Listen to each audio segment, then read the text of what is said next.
Bendiciones, mis amados hermanos, que Dios nos bendiga a todos en este maravilloso día y en este magnífico momento para poder juntos adorar a Dios. En esta ocasión me corresponde hablar de un tema, al igual que el del resto de mis antecesores, es un tema de muchísimo significado e importancia, que lo fue en el pasado para los cristianos a los cuales iba dirigido este mensaje, pero también lo es para nosotros hoy en día. El tema que a continuación traeré en este hermoso momento tiene que ver con la comunión, una gran prioridad para la iglesia. Y más que estar hablando para la iglesia en algún sentido muy general, estaríamos más bien hablando en un sentido muy específico para cada cristiano. Y espero que usted no solamente pueda abrir la Biblia conmigo en este momento, sino también su corazón, para que juntos nos podamos edificar con este mensaje y con la palabra de Dios, pero también en nuestra relación, pero mayormente con nuestra relación con nuestro gran Dios. Les invito a poder abrir la Biblia juntamente conmigo en el pasaje que se sitúa en la segunda carta a los Corintios capítulo 6, versículos 14 al 18. Si ya usted lo encontró y si no, pues lo puede leer en el módulo aquí juntamente conmigo. Y dice el apóstol Pablo de la siguiente manera, segunda carta a los Corintios capítulo 6, versículo 14 al versículo 18. No os unáis en yugo desigual con los incrédulos, porque ¿qué compañerismo tiene la justicia con la injusticia? ¿Y qué comunión la luz con las tinieblas? ¿Y qué concordia Cristo con Belial? ¿O qué parte el creyente con el incrédulo? ¿Y qué acuerdo hay entre el templo de Dios y los ídolos? Porque vosotros sois el templo de Dios viviente.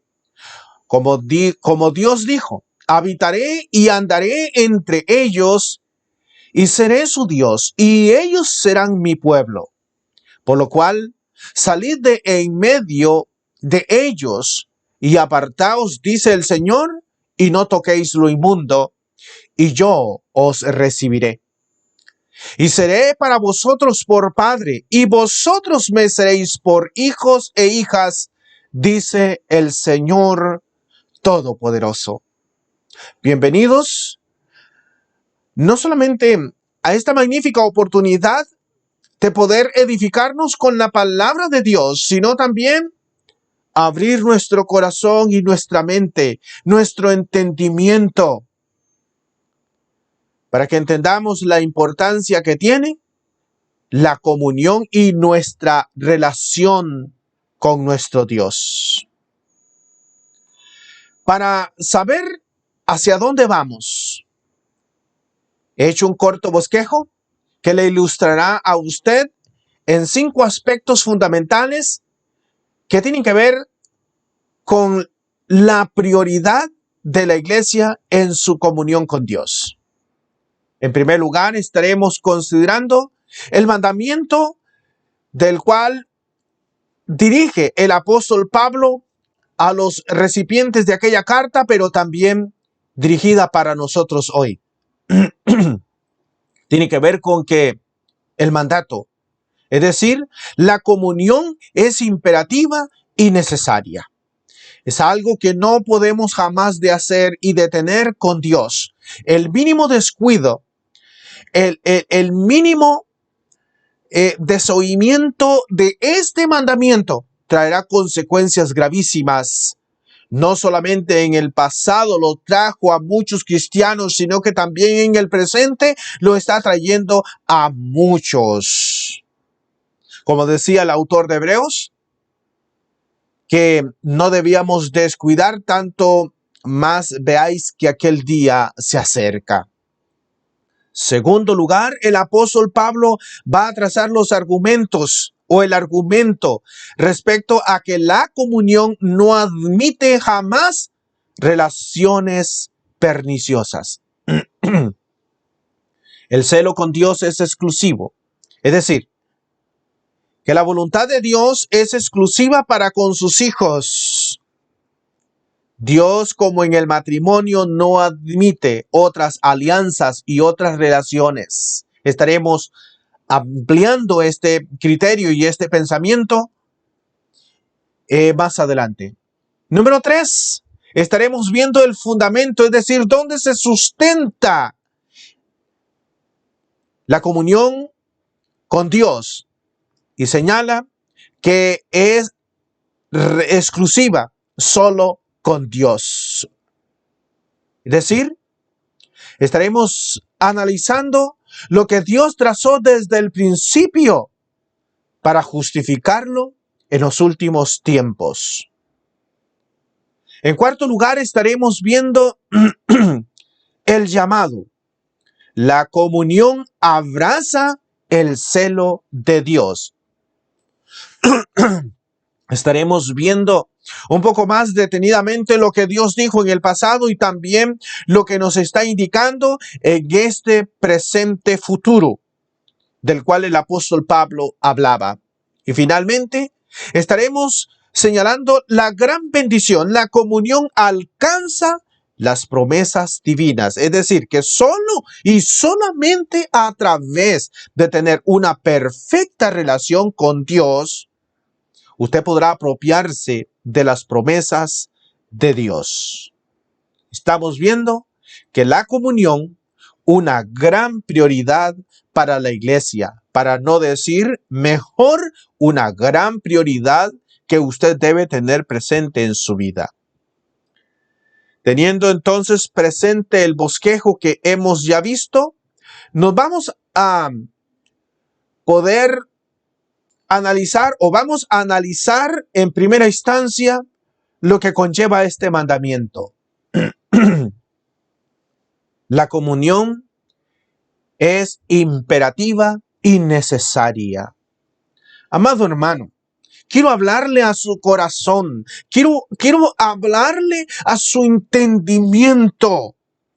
Yo quiero que usted entienda cuán importante es que usted cada día, en vez de estarse alejando de Dios, usted pueda acercarse. No obstante, la exhortación del autor de Hebreos hacia sus hermanos era: acercaos a Dios. Pedro también señala lo mismo: acercaos a Dios. Acerquémonos pues confiadamente a Él. Es hora de que usted haga un análisis introspectivo, es decir, dentro de sí mismo. Como decía también el apóstol Pablo, hablándole a estos mismos cristianos: examinaos a vosotros mismos si realmente estáis en la fe. Bueno, es necesario que nosotros hagamos un examen respecto a cómo está nuestra relación con nuestro Dios. Hay un canto que dice: ¿estoy bien con Dios? Definitivamente vale la pena cada día preguntarnos: ¿estoy bien con Dios? ¿Estás tú bien con Dios? Dice. ¿Oyes su dulce voz?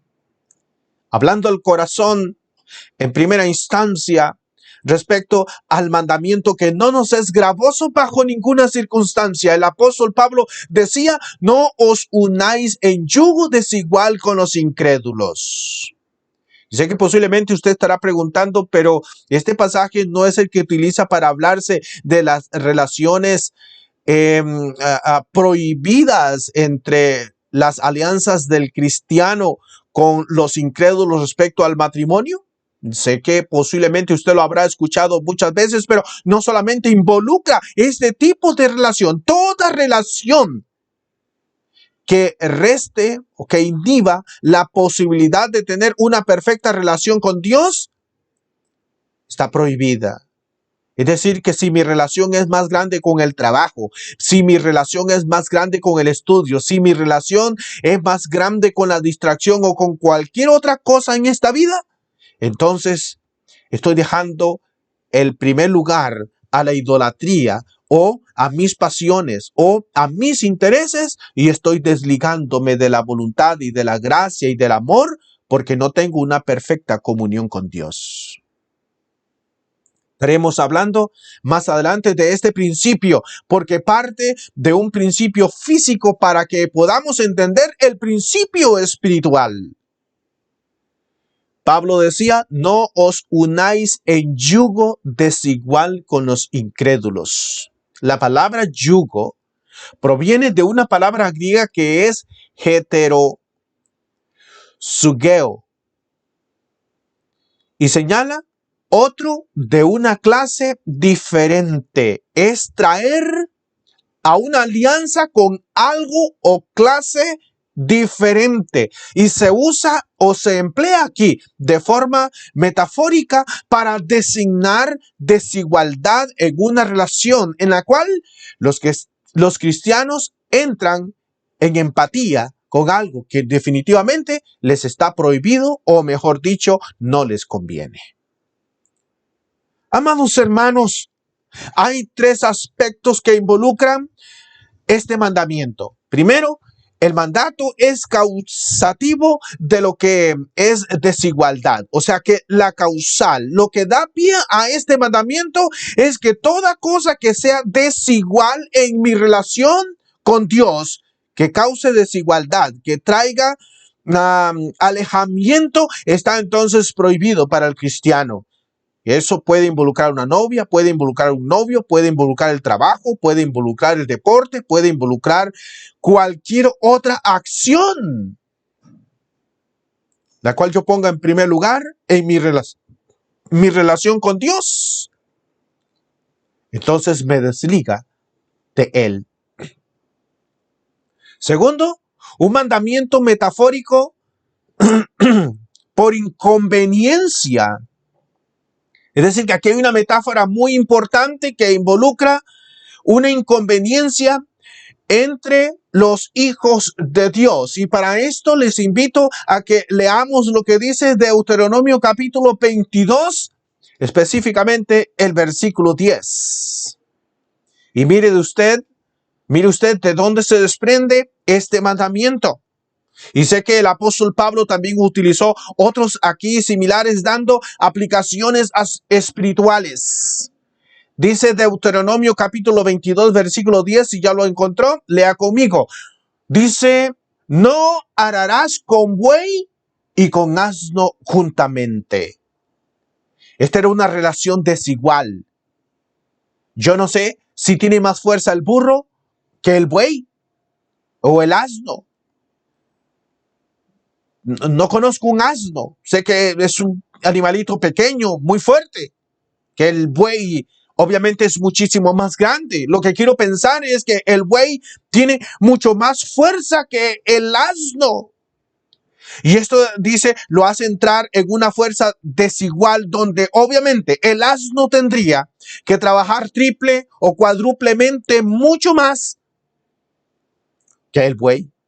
Y obviamente el asno está en desventaja y tendría que esforzarse y trabajar mucho más que el buey para hacer la misma tarea.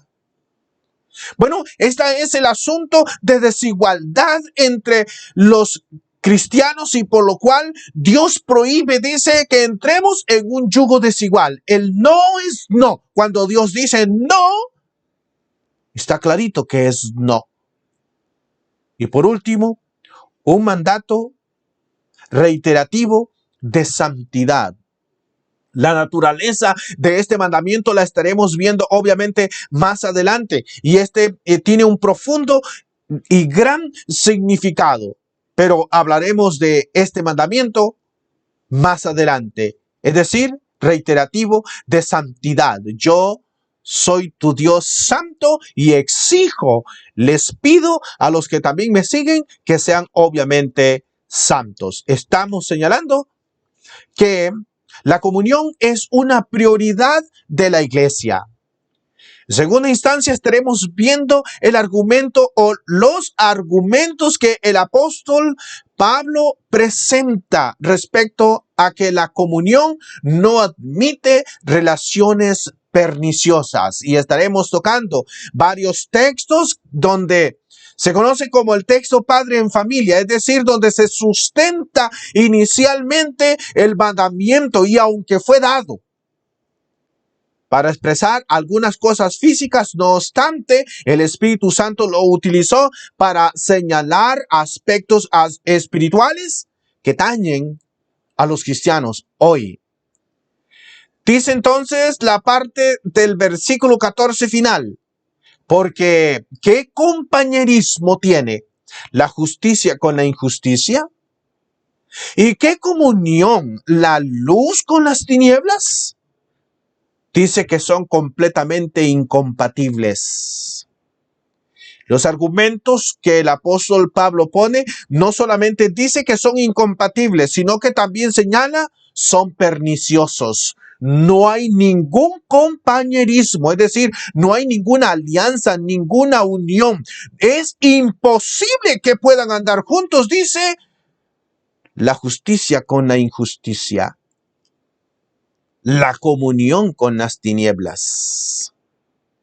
Así que hay un factor determinante y lo que el apóstol Pablo está señalando a través del mandamiento es que no puede haber ningún tipo de asociación. Los cristianos, los verdaderos hijos de luz, los que andan en obediencia a los mandamientos de Dios, no pueden tener ningún tipo de asociación con la injusticia. Jesucristo precisamente señalaba la necesidad de ser justos.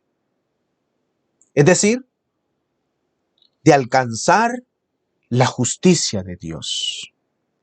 Si vuestra justicia no fuese mayor que la de los escribas y fariseos, no entraréis en el reino de Dios. Este es un asunto serio.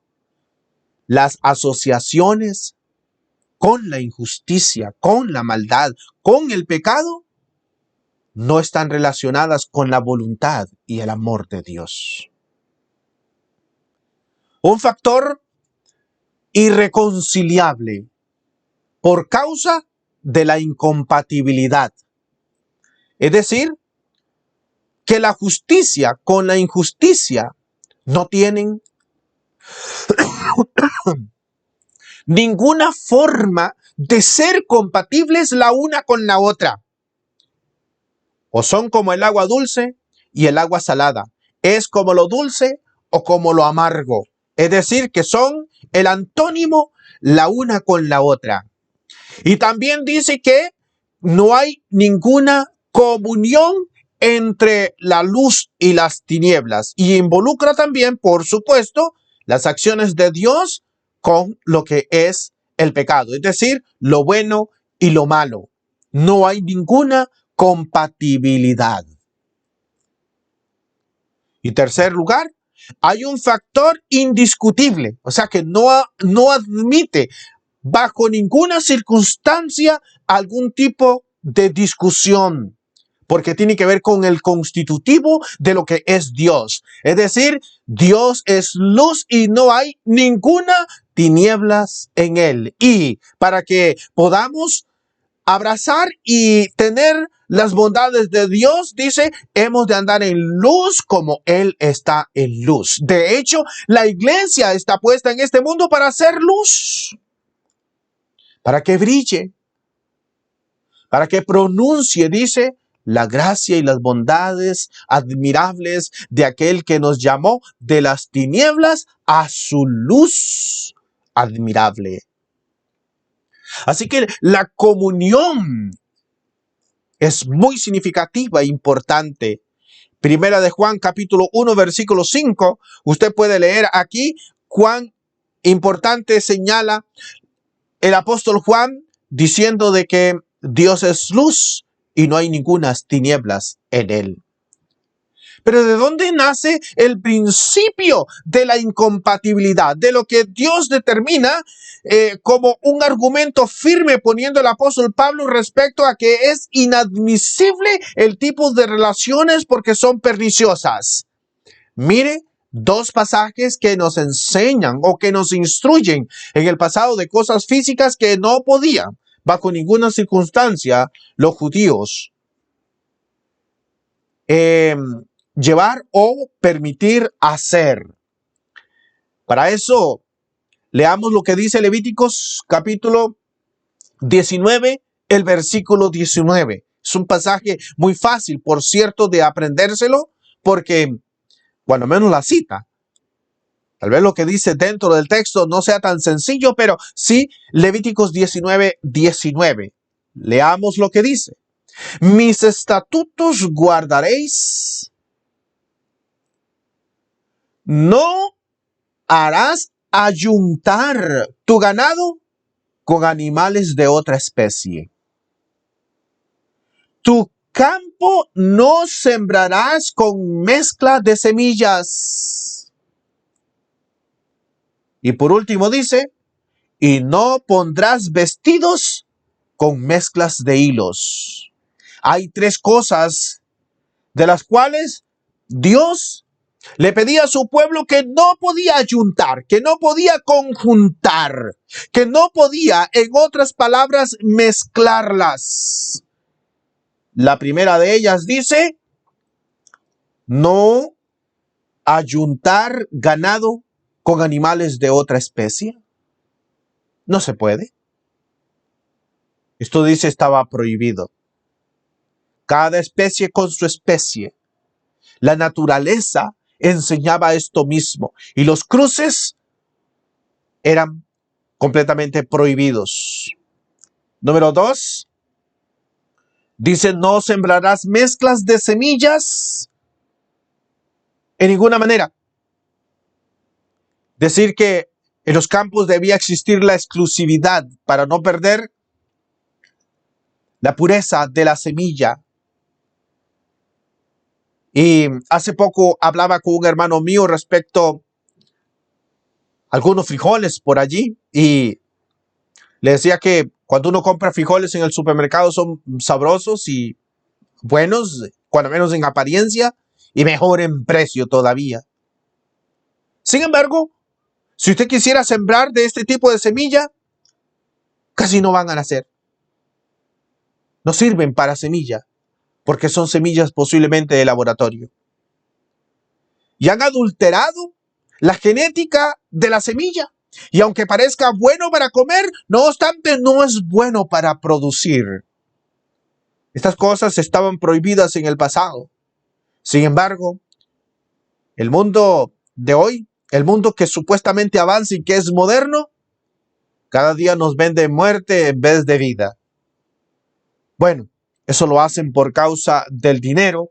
En aquellos tiempos estarían prohibidos porque posiblemente traerían consecuencias de salud a aquellos a los cuales Dios quería que vivieran y que mostrasen el amor y que gozaran de una perfecta comunión con Él. Y por último dice, no pondrás vestidos con mezcla de hilos.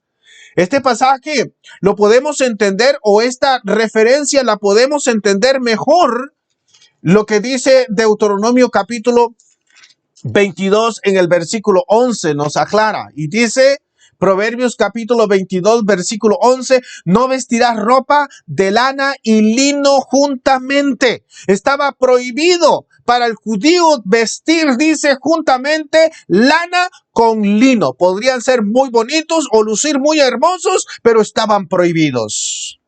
La razón dice que los hijos de Dios debían identificarse de la manera o precisamente, mejor dicho, deberían de caracterizarse por diferenciarse del mundo pagano que así se vestía.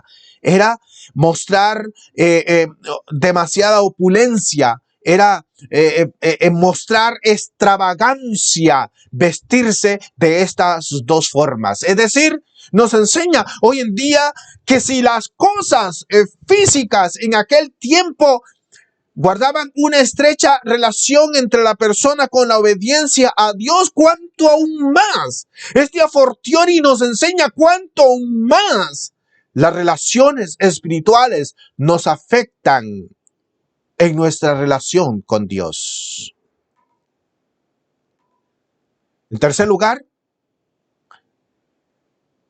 estaremos considerando el fundamento, es decir, la base y de dónde se sustenta la necesidad de que prioricemos nuestra comunión con Dios. Y se sustenta en que la comunión es exclusiva solo con Dios. No podemos jugar a dos señores. Dice Santiago que o amamos a las riquezas o amamos a Dios, pero no podemos estar amando a dos señores a la vez. Y este es el punto, en las relaciones físicas, es decir, el comer posiblemente con alguien, el andar con alguien, el hablar con alguien, posiblemente este tipo de influencias van a ser más poderosas las influencias negativas que las influencias positivas. Por eso es que hay muchos cristianos que empiezan en apariencia bien, pero terminan muy mal, porque en vez de buscar relacionarse con aquellos que andan en luz, aman más las tinieblas. Y esto es precisamente lo que enseña el apóstol Pablo en el versículo 15 de 1 Corintios capítulo 6. ¿Y qué concordia Cristo con Belial? ¿O qué parte el creyente con el incrédulo? Dos preguntas que nos llevan a una misma respuesta. Ninguna. No hay ninguna concordia, es decir, no hay ninguna comprensión entre Cristo y Satanás. La palabra Belial es una palabra hebrea que significa hijo de, o que se relaciona con uno que no tiene temor, que tiene ausencia del amor de Dios, y se refiere específicamente al diablo, a Satanás. ¿Y qué parte dice el creyente con el incrédulo? ¿Hay alguna porción que el creyente pueda compartir con el que no cree? Y hablaremos respecto a qué se refiere. En primer lugar, hay una rivalidad entre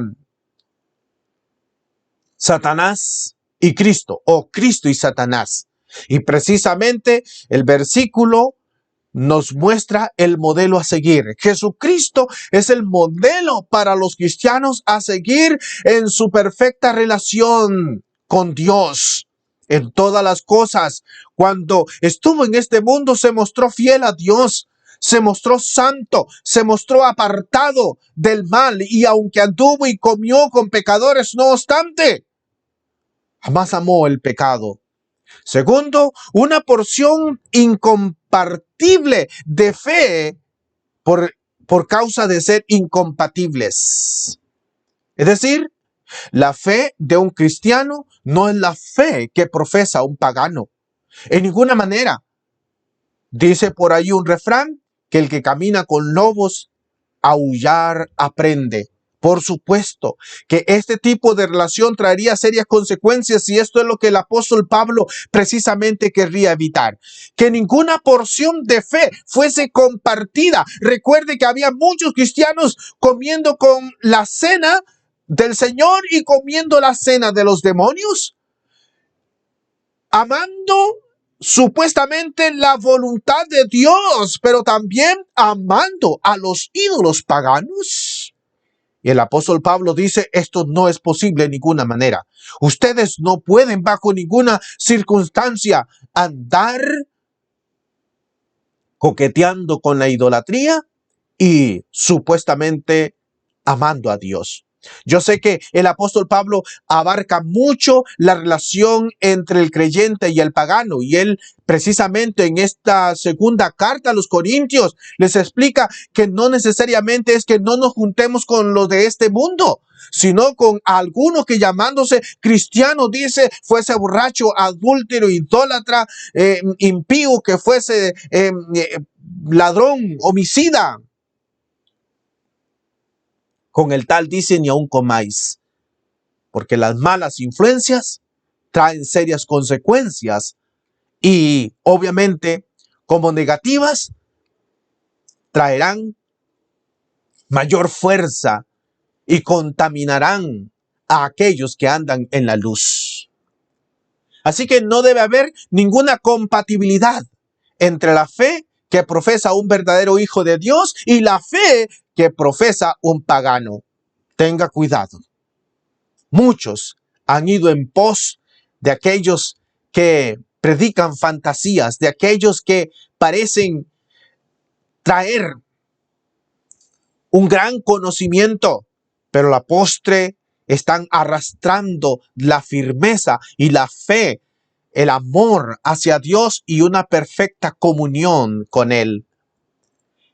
O somos considerados amigos o enemigos de Dios. Santiago, en el capítulo 4, el versículo 4 señala de que no sabéis, oh almas adúlteras, que todo aquel que ama al mundo se constituye un enemigo de Dios.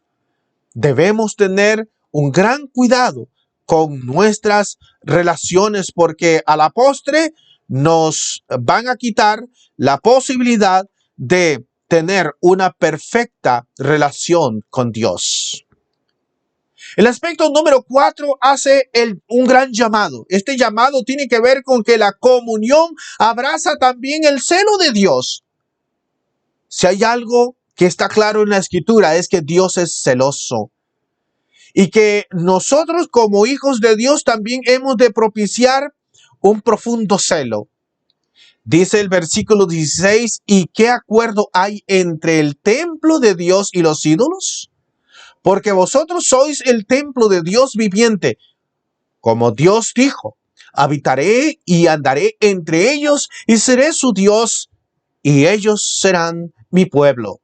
Por lo cual dice, salid de en medio de ellos y apartaos, dice el Señor, y no toquéis lo inmundo, y yo os recibiré. Mire la complacencia de Dios para aquellos que hacen su voluntad. Pero mire usted, el rigor dice con respecto a aquellos que también adoptan la idolatría. ¿Qué acuerdo hay entre el templo de Dios y los ídolos? En ninguna manera. Dice que son completamente incompatibles, son completamente diferentes. Y ahora Dios dice que somos el templo de Él. 1 Corintios capítulo 3 versículo 16 y el capítulo 6 versículo 19 señala aún, ¿no sabéis que somos templo de Dios y que ha hecho morar el Espíritu Santo en nosotros? Ambos textos señalan o indican lo mismo, el celo de parte de Dios. Somos el pueblo de Dios. 1 Pedro capítulo 2 versículo 9. Hay una imperial necesidad de que entendamos que el pueblo de Dios es exclusivo y ha sido llamado para ser precisamente santos.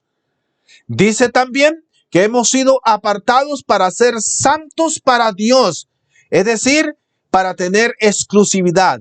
Dios nos ama con celo profundo y nos señala o nos indica la necesidad de que nosotros vivamos como el pueblo al cual Él le hizo el llamado. Levíticos capítulo 19, versículo 2. Deuteronomio capítulo 7, versículo 6. Usted podrá leer allí que Dios escogió, dice, al pueblo de Israel no porque fuera mejor entre los demás pueblos, sino porque a Dios le plació llamarlo entre las demás naciones y hacer de él su voluntad. Un pueblo celoso para amarle y para que este pueblo mostrara precisamente su voluntad.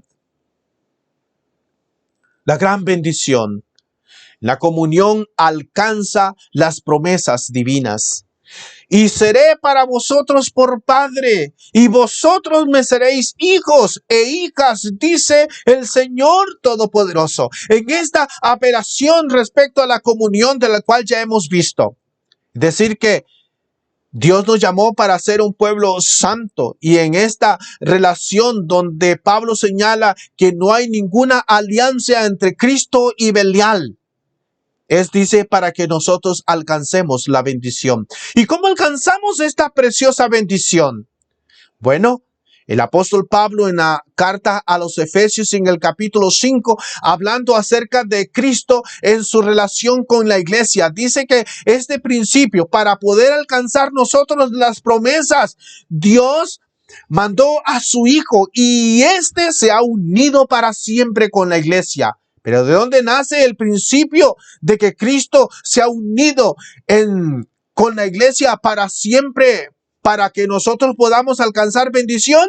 Mire, aunque usted no lo crea, pero nace de un principio natural y físico. Es la relación que Adán tuvo con Eva. Porque desde el principio, cuando Dios le trajo a Adán, a Eva, lo primero que le recordó era que debían forjar una perfecta unión, la cual Adán entendió. Y señaló diciendo que por esto dejará el hombre a su padre y a su madre y se unirá a su mujer. Había una urgencia entre Adán y Eva. Y es en esta urgencia Dios los unió para siempre. Pero usted se preguntará, ¿para qué Dios unió a Adán y a Eva desde el mismo momento en que se vieron? La razón es muy obvia. Sería para ellos una bendición que involucra también una bendición para nosotros hoy. De la manera en que Adán y Eva se unieron para siempre en una relación preciosa, era para dar pie a la relación que Cristo y su iglesia también tienen hoy.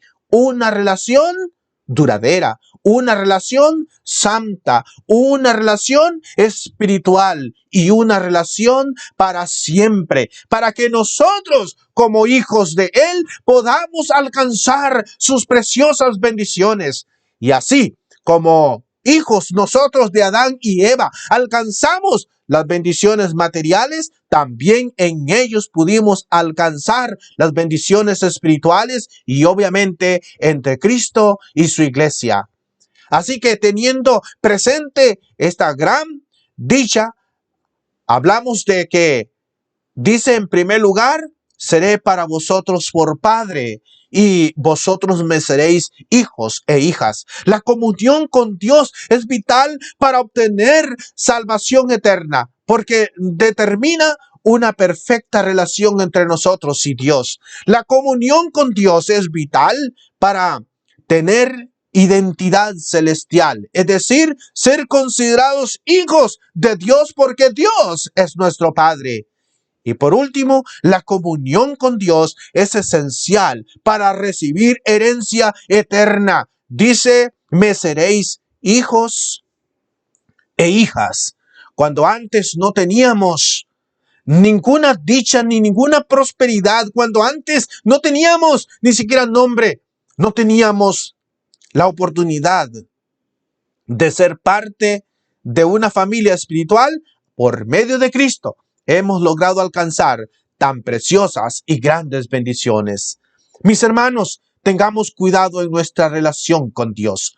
Muchos empezaron su fe y lastimosamente a través de la crisis de enfermedad que ha habido, muchos, aunque no han muerto físicamente, lastimosamente están muriendo espiritualmente, porque en vez de acercarse con una fiel y firme comunión con Dios, lastimosamente cada día sus vidas se están enfriando, se están alejando, están perdiendo esa preciosa relación con Dios y de seguro también están perdiéndose de las grandes bendiciones que podemos alcanzar, pero si mostramos fidelidad, amor y entrega y una perfecta relación con Dios. Usted no puede ser salvo si no tiene una relación estrecha con Dios. Y esa relación estrecha con Dios la encontramos también en su iglesia. Que Dios nos bendiga y nos ayude a ser fieles, a mostrarnos siempre dedicados,